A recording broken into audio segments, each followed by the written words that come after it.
Students of the week: Cordell Russell, freshman sociology; Arden Walker, sophomore sociology.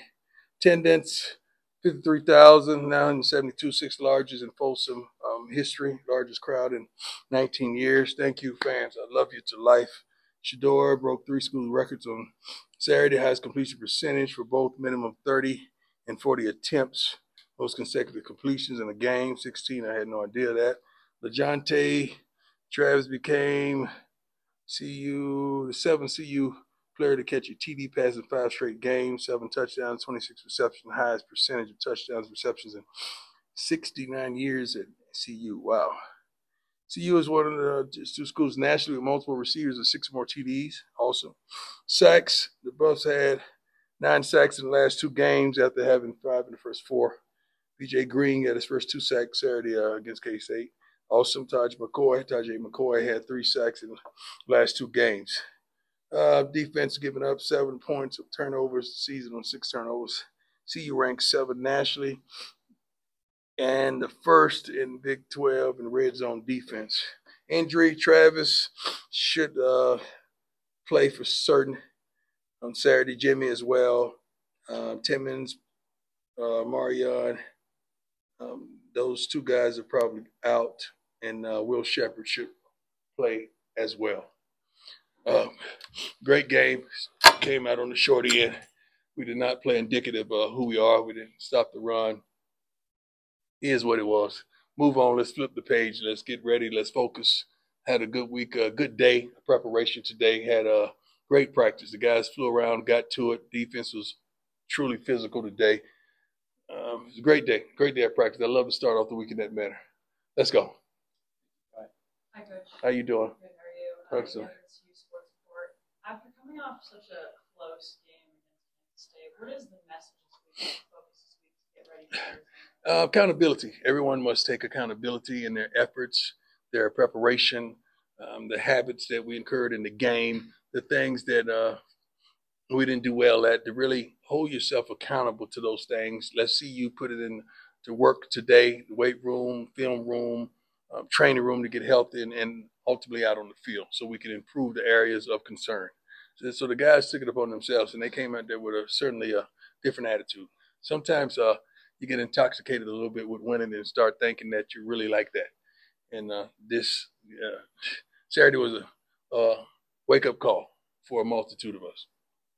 Hey, Coach, I noticed on the well-off video yesterday, you talked about how maybe there's some new standards for guys who will and won't practice day after games. Yeah. Into that correctly? And could you maybe explain your thinking behind that? When you're coaching, you're always trying to up the level. You're always trying to take your team to the next level, take your business to the next level, take your life, your relationships, anything to the next level.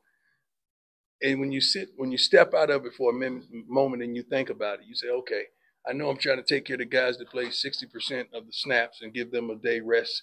And you try to really develop some of the other guys that didn't get the opportunity to play. That's the whole thought process.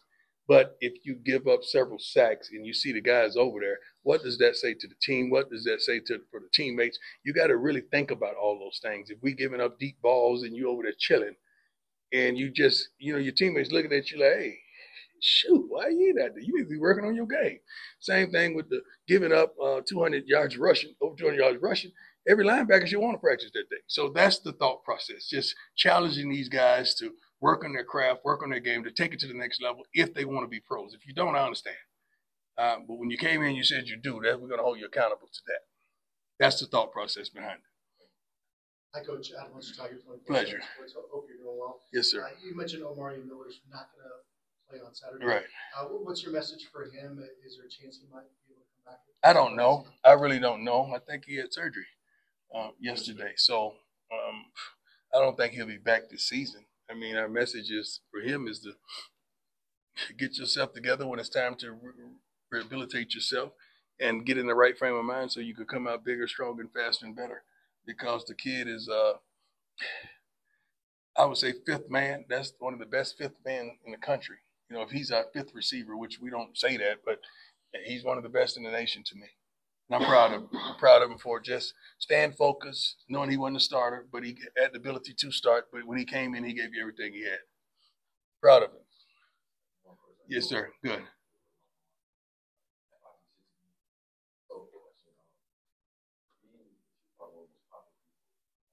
I don't know about that. It's arguable.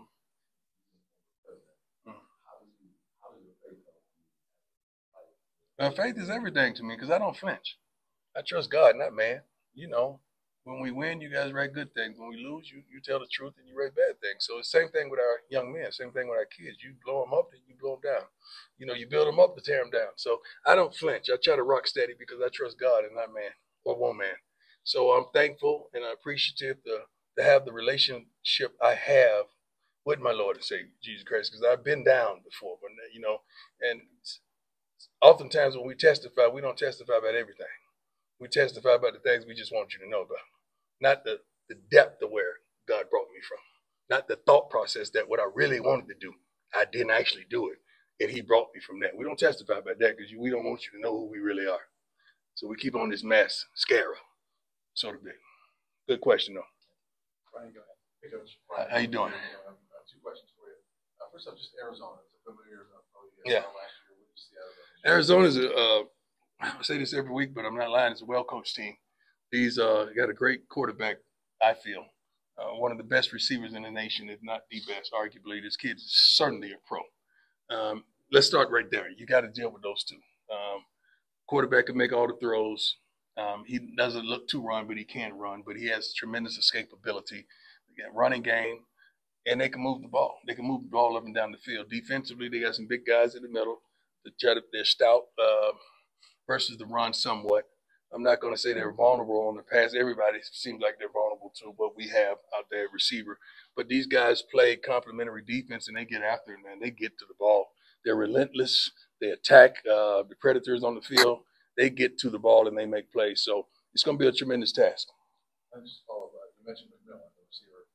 He's obviously one of the best in the country. Yes. As a corner, how much did you get kind of amped up when you were going against like the elite receivers? And that was my life. Yeah. I didn't have to get amped up. That was my life. So did you get like going against Jerry Rice? That was my life. You don't get amped up when that's your life. It's like saying you get amped up to get in the car. I'm going to do that anyway to come to work. That's my life. Coach Ramos from Ralph Airport. Yes, sir. So you were 4-2 at the same point last season. Yes, sir. Again. How much of a difference do you see in the group last year? Well, let's start with the coaches. The coaching staff is tremendously different. Very talented, truly smart, intelligent, and understands what we have inside this locker room. The young men we have on this team is truly different. I think you can tell that by at least 5 scouts coming to practice every day. So I don't compare yesterday to today. And I would hope that you wouldn't either in your personal life because it's a whole new day, whole new year, whole new time, whole new thought process, whole new outlook on life.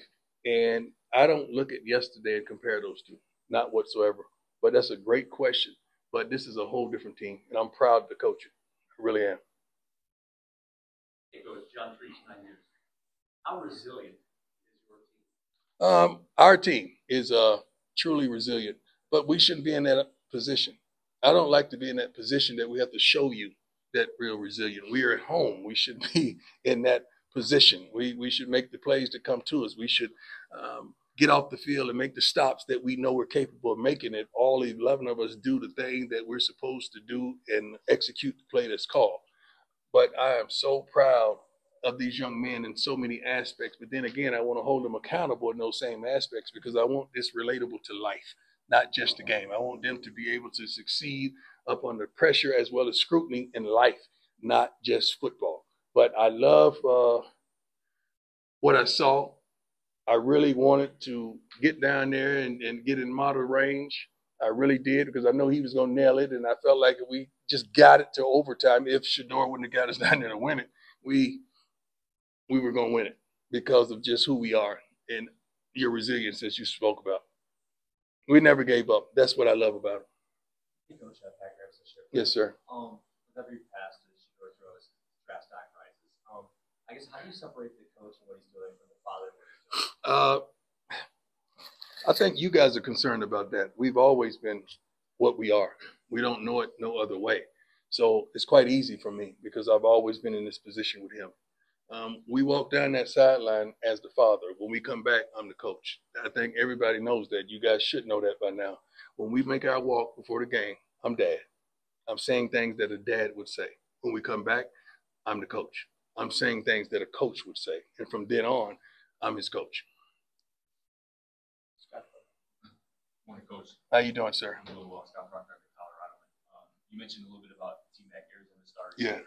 He went for, I think, 109 yards, touchdown last year. Mm-hmm. From your perspective, what's the best way to try to slow him down? And obviously, you and Coach Livingston have a penchant for playing man defense. Well, we don't want to give away the game plan, but we're going to try our best. I mean, a lot of people have tried their best, but the kid is phenomenal. He's exceptional. That's why he's one of the best in the country. And as a quarterback, that one of his best friends that's going to find a way to get him that ball. It's kind of like what Shador and Travis does. So it's going to be a task, man. But we're pretty sure our guys will be up for it. Kid is exceptional. Hey, Coach Howard. How you doing? Good. I saw a clip recently. I think you were with Matt Barnes. Yeah. You shared a really personal story about when you were struggling with your mental health. Right. Just curious why you felt it important to share that. Well, that was last year, I believe, when we recorded that. But it's still true to today. It's a lot of people, even in this room, that's struggling with success, struggling with failure, struggling with mediocrity, struggling with just being accountable. And no one talks about it, especially men. Women could talk all day about their trials and tribulations, but we want to have this bravado, and we don't know how to disclose things because we're scared that someone's going to say something about it. I'm not. I mean, if God allowed me to go through this stuff and he allowed me to reach a pinnacle of something, he wants me to be honest and transparent with you in every realm. And that's who I am. That's what I am. That's how I am. That's how I get down. So everything you hear me say is 100. I don't falsify nothing. I don't placate nobody. When you ask me about my kid, I told you the truth. Okay? When you asked me about the line last year, I told you the truth. When you attacked me for that, but you didn't attack me for the other one. I just wanted that to resonate for a minute. But mental health is serious. Spiritual health is serious. And I wish we had an antidote to both. I rely on Jesus.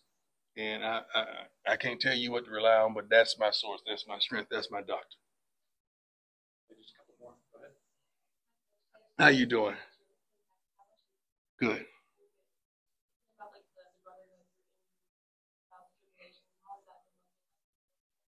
That's great. I mean, it's good that you recruit like you recruit. It's good that you sign players out of the portal that's already ready. It's good that we have a balance of youngsters that can step up and do the job.